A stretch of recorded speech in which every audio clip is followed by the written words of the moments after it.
ഇപ്പൊ വേറൊരു കാര്യം നിങ്ങൾ ശ്രദ്ധിച്ചോ, ഇവിടെ എല്ലാം സണ്ണും പോയി ഇരുട്ടായില്ലേ. ഇപ്പൊ ആ ക്ലിഫിലേക്ക് നോക്കിയാൽ നല്ല രസമല്ലേ, ലൈറ്റ്സ് ഒക്കെ ആയിട്ട്. അതിന്റെയാണ് അതിന്റെ ഒരു ആംബിയൻസ്. നിങ്ങൾ ക്ലിഫ് കണ്ടോ? സമയം വേണം. അപ്പൊ നമുക്ക് ഫ്രഷ് ആയിട്ട് നമുക്ക് ക്ലിഫിൽ പോവാം. ബാ. Hi everyone, welcome back to happy homes by Akhila. അങ്ങനെ ബീച്ച് വെച്ച് പ്ലാൻ ചെയ്ത പോലെ ഞങ്ങൾ ക്ലിഫിലേക്ക് പോവാണ് കേട്ടോ. ഞങ്ങൾ ഇവിടെ നിന്ന് ഗൂഗിൾ മാപ്പ് നോക്കിയപ്പോൾ ഏകദേശം 2.5 കിലോമീറ്റർ ആണ് കാണിക്കുന്നത് കേട്ടോ. അപ്പോൾ പക്ഷേ റെസ്റ്റോറൻറ്റിൽ നിന്ന് ഞങ്ങളുടെ അടുത്ത് സ്റ്റാഫ് പറഞ്ഞത് നമ്മൾ ആ ബീച്ചിന്റെ സൈഡിൽ കൂടെ തന്നെ നടന്നും പോവുകയാണെങ്കിൽ ഏകദേശം 1 കിലോമീറ്റർ മാത്രമേ ഉള്ളൂ, 10 മിനിറ്റ് കൊണ്ട് എത്താമെന്നാ. പക്ഷെ നമ്മൾ കാറും കൊണ്ട് തന്നെ അങ്ങ് പോകാൻ തീരുമാനിച്ചു കേട്ടോ. അപ്പോൾ ഇവിടെ കാറ് പാർക്ക് ചെയ്യാനായിട്ട് വിശാലമായ ഒരു ഹെലിപാഡ് ഉണ്ട്. അപ്പോൾ ഈ ഗ്രൗണ്ടിൽ തന്നെ നമുക്ക് കാറ് പാർക്ക് ചെയ്ത ശേഷം കുറച്ചങ്ങ് നടക്കാനുള്ള ദൂരമേ ഉള്ളൂ. അപ്പം തന്നെ നമുക്ക് ക്ലിഫിന്റെ സൈഡിലേക്ക് നമ്മൾ എത്തോട്ടോ. ഇതിന്റെ ഒരു വശത്തായിട്ട് കടലും മറ്റേ വശത്തായിട്ട് പല പല ഷോപ്സും ആണ് ഉള്ളത്. ഈ പല രാജ്യങ്ങളിൽ നിന്നുള്ള ഡിഫറെൻ്റ് ആയിട്ടുള്ള ഫുഡ് അതിൻ്റെ ഒരു വ്യത്യസ്തമായ ഒരു ആംബിയൻസിൽ ഇരുന്ന് നമുക്ക് ടേസ്റ്റ് ചെയ്യാൻ പറ്റും ഇവിടെ. അതുപോലെ ഒത്തിരി കുഞ്ഞു കുഞ്ഞു ഷോപ്സ് ഉണ്ട്. അപ്പോൾ ഡ്രസ്സിനൊക്കെ വളരെ റേറ്റ് കുറച്ച് ഈ ബീച്ചിലിടാൻ പറ്റിയ ഡ്രസ്സുകൾ, അങ്ങനെ വെസ്റ്റേൺ സ്റ്റൈലാണ് എല്ലാ ഡ്രസ്സുകളും തന്നെ. പിന്നെ അതുപോലെ ഓർണമെന്റ്സ് ഉണ്ട്, മണ്ണ് കൊണ്ടുണ്ടാക്കിയ ചെറിയ ചെറിയ നല്ല ഭംഗിയുള്ള ഓർണമെന്റ്സും ഒക്കെയുള്ള ഷോപ്സുകളാണ് ഒരു വശത്തായിട്ടുള്ളത്. മറ്റേ വശത്ത് കടലിൻ്റെ ഇരമ്പലൊക്കെ കേട്ട് നമുക്ക് ഇങ്ങനെ പോവാട്ടോ. ചെറിയൊരു ഇടുങ്ങിയ വഴിയേ ഉള്ളൂ കേട്ടോ, നടപ്പാതേ ഉള്ളൂ. ചില വണ്ടികളൊക്കെ വരുന്നുണ്ട്, പക്ഷേ ഇതിലെ വണ്ടി കൊണ്ടുവരാനായിട്ട് നല്ല ബുദ്ധിമുട്ടുണ്ട്. ആളുകൾ ഇങ്ങനെ ഒഴുകിക്കൊണ്ടിരിക്കുകയാണ് ഒരു ഈവനിങ് ടൈം ആകുമ്പോഴത്തേക്കും. അങ്ങനെ ഷോപ്പൊക്കെ കണ്ട് നമ്മളിങ്ങനെ നടക്കുകയാണ്. കുട്ടികളൊക്കെ ആയിട്ട് വരുമ്പോൾ നമ്മുടെ മനസ്സിൽ ടെൻഷനുണ്ട്. പല കൾച്ചറിൽ നിന്ന് വരുന്ന ആൾക്കാരുണ്ട്, പല രാജ്യങ്ങളിൽ നിന്ന് വരുന്ന ആൾക്കാരുണ്ട്. പക്ഷേ ഇവിടെ നന്നായിട്ട് പോലീസ് നന്നായിട്ട് നമുക്കൊരു സേഫ്റ്റി തരുന്നുണ്ട് കേട്ടോ. പോലീസ് അവിടെയൊക്കെ ഉണ്ട്, പോലീസിൻ്റെ വണ്ടിയും പെട്രോളിങ്ങും ഒക്കെ ഉണ്ട്. അതുകൊണ്ട് ധൈര്യമായിട്ട് നമുക്ക് ഒരു പേടിയും കൂടാതെ തന്നെ കുട്ടികളുമായിട്ട് ഞങ്ങൾ പോയി കേട്ടോ. കലെ എന്തുകൊണ്ടാണ് മിനി ഗോവ എന്ന് വിളിക്കുന്നതെന്ന് നമുക്ക് ഈ ക്ലിഫിൽ കൂടി നടക്കുമ്പോൾ മനസ്സിലാവും. ഇതിലെ കൂടെ ഇറങ്ങാമെന്ന് തോന്നുന്നു താഴേക്ക്, പക്ഷെ രാത്രി ആയതുകൊണ്ട് വെളിച്ചമില്ലാത്തതുകൊണ്ട് ഇതുവഴി ഇറങ്ങാം. അതുപോലെ പല രാജ്യത്തു നിന്നുള്ള ആൾക്കാരുണ്ട്. അവരെല്ലാം ഇവിടെ ലൈവ് മ്യൂസിക് ഉണ്ട്, നൈറ്റ് പാർട്ടീസൊക്കെ നടക്കുന്നുണ്ട്. അങ്ങനെ വേറെ ഒരു ലോകത്തെത്തിയ ഒരു ഫീലാണ് ആക്ച്വലി നമുക്ക് കിട്ടുന്നത്.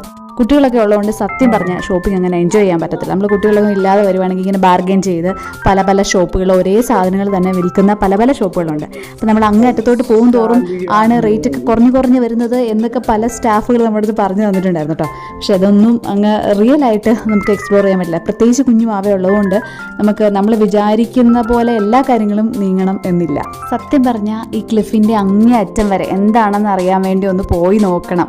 ആ അറ്റത്തു നിന്നുള്ളൊരു കാഴ്ച ഒന്ന് കാണണമെന്ന് ഭയങ്കര ആഗ്രഹം ഉണ്ടായിരുന്നെങ്കിലും എല്ലാവരും നന്നായിട്ട് മടുത്തു. കുട്ടികളും വിശന്ന് അങ്ങ് വലഞ്ഞു തുടങ്ങി.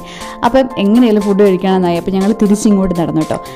ഞങ്ങൾ കഫേ ഇറ്റാലിയനോ എന്നൊരു കഫേ നേരത്തെ കണ്ടു വെച്ചായിരുന്നു കേട്ടോ. വലിയ കുഴപ്പമില്ലാന്ന് തോന്നിയിട്ടുണ്ട്. അപ്പം ഞങ്ങൾ അവിടെ കയറാൻ ചെന്നപ്പോഴത്തേക്കും അവിടെ ഫുള്ളി ഒക്യുപ്ഡ് ആണ്. പക്ഷെ ഞങ്ങൾ കുട്ടികളൊക്കെ ആയിട്ട് വെയിറ്റ് ചെയ്യുന്നത് കണ്ടപ്പം അവർ കുറച്ച് ആൾക്കാർ മാറിയിരുന്നു ഞങ്ങൾക്ക് സ്ഥലം ഉണ്ടാക്കി തന്നു കേട്ടോ.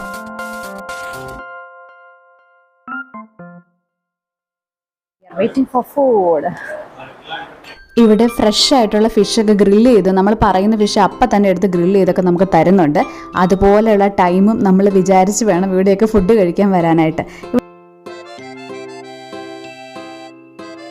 ഒരാൾക്ക് ഗോതിയാണ്, 2 പേർക്ക് കൂടെ കഴിക്കാൻ മാത്രം ഉണ്ട് കേട്ടോ. റൈസ് ഉണ്ട്, ഫ്രഞ്ച് ഫ്രൈസ് ഉണ്ട്, സാലഡും എല്ലാം കൂടെ കൂടിയ നല്ല കോമ്പിനേഷനാണ്. ഇവിടെ എല്ലായിടത്തും തന്നെ ആൾക്കാർ ടൈമൊക്കെ എടുത്ത് എൻജോയ് ചെയ്ത് സ്ലോലിയാണ് ഫുഡ് കഴിച്ച് ഇറങ്ങുന്നത്. നമ്മുടെ നാട്ടിൽ നമ്മൾ റെസ്റ്റോറൻറ്റിൽ ചെന്ന് വേഗം കഴിച്ചിറങ്ങുന്ന പോലെ വിദേശികൾ ആരും ഇവിടെ വന്ന് കഴിച്ച് വേഗം മൂവ് ചെയ്യുന്നില്ല. അവർ അവരുടേതായ ടൈം അവിടെ ഇരുന്ന് എൻജോയ് ചെയ്ത് പാട്ട് കേട്ട് അല്ലെങ്കിൽ എന്തെങ്കിലുമൊക്കെ കാര്യങ്ങളായി അവർ സംസാരിച്ച് റിലാക്സ് ചെയ്ത് സ്ലോലിയാണ് ഫുഡ് കഴിക്കുന്നത്. നമ്മുടെ അത്ര ഫാസ്റ്റായിട്ട് വേറെ ആരും ഫുഡ് കഴിക്കുന്നില്ലെന്ന് എനിക്ക് ഇവിടെ ഇരുന്നപ്പോൾ തോന്നിയിട്ടോ. അങ്ങനെ ഞങ്ങൾ ഡിന്നറും ജ്യൂസും ഒക്കെ കഴിച്ച ശേഷം ഞങ്ങളുടെ റിസോർട്ടിലേക്ക് തിരിച്ച് ഇറങ്ങുകയാണ് കേട്ടോ. നിങ്ങൾ വർക്കല വരുന്നുണ്ടെങ്കിൽ തീർച്ചയായിട്ടും വിസിറ്റ് ചെയ്യുന്ന ഒരു സ്ഥലമാണ് കേട്ടോ ക്ലിഫ്. അതും രാത്രിയിൽ ലൈവ് മ്യൂസിക്കും അതുപോലെ നൈറ്റ് പാർട്ടിയൊക്കെ ആയിട്ട് ഒരു ഡിഫറെൻ്റ് ആയിട്ടൊരു വേൾഡിൽ ചെന്ന പോലത്തെ ഒരു ഫീലാണ്. നമ്മുടെ കേരളത്തിൽ തന്നെ ഇങ്ങനെ ഒരു സ്ഥലം ഉള്ളപ്പോൾ തീർച്ചയായിട്ടും വിസിറ്റ് ചെയ്യണ്ടേ. അങ്ങനെ ഞങ്ങൾ നല്ലൊരു അനുഭവമായിരുന്നു ഞങ്ങൾക്ക് എല്ലാവർക്കും.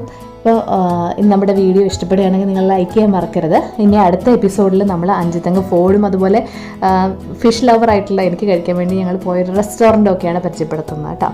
അപ്പം അടുത്ത വീഡിയോയിലൂടെ വീണ്ടും കാണാം. നമ്മുടെ ചാനലിലേക്ക് ആദ്യമായിട്ട് വരുന്നവർ സബ്സ്ക്രൈബ് ചെയ്യാനും മറക്കരുത്. അപ്പോൾ വീണ്ടും കാണുന്നവരെ bye. Thank you for watching.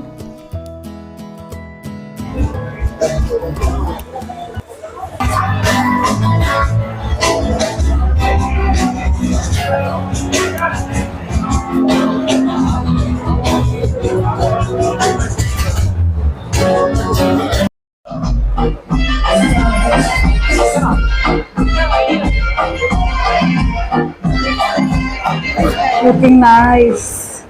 Small flower.